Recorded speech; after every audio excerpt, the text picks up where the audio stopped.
Hello guys, তো আজকে সকাল সকাল দোকান খুলে রাখলাম, তো সকাল থেকে কাস্টমার খুব একটা ছিল না। তারপরে দেখলাম দুপুরের দিকে একটা দাদিমা এলো চুড়ি নেবে বলে। আমি চুড়িটা বার করে হাতে দিলাম। দেওয়ার পরে বলছে আমার হাতে হবে, ভালো লাগছে? আমি বললাম হ্যাঁ ভালো লাগছে। কত দাম বললো, তারপরে আমি বললাম ওনাকে পছন্দ হলো, বলছে এটাই দাম আমাকে।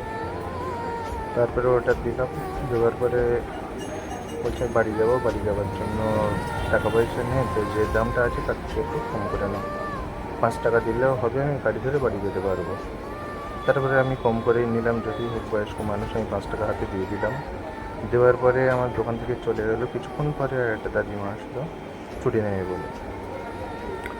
কী চুড়ি নেবে বললাম, জিজ্ঞাসা করলাম। তারপরে আমাকে বললো এই ধরনের চুড়ি বার করো, কলার ধরুন।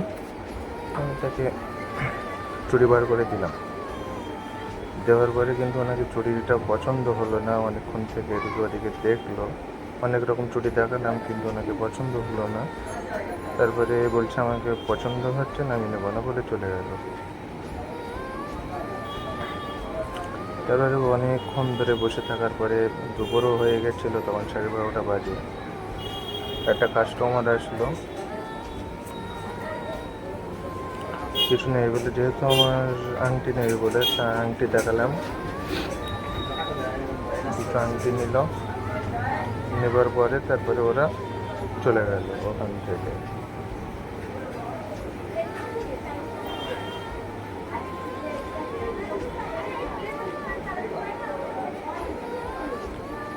তারপরে রাত হয়ে আসলো, দুজন মহিলা আসলো। আসার পরে বললো আমাকে ক্লিপ দেখাও। ক্লিপ বার করে দিলাম, ক্লিপ পছন্দ হলো, বাড়ির জন্য দুটো করে নিয়েছে প্রত্যেক শেষে।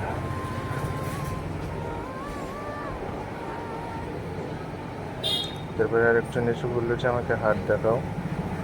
আমি বার করে হাত দিচ্ছি, কেননা যেহেতু পুজো চলে গেছে, পুজোর জন্য কোথাও মাল আনতে যেতে পারিনি, তো আমার স্টকে যে মালগুলো ছিল সেগুলো দেখালাম।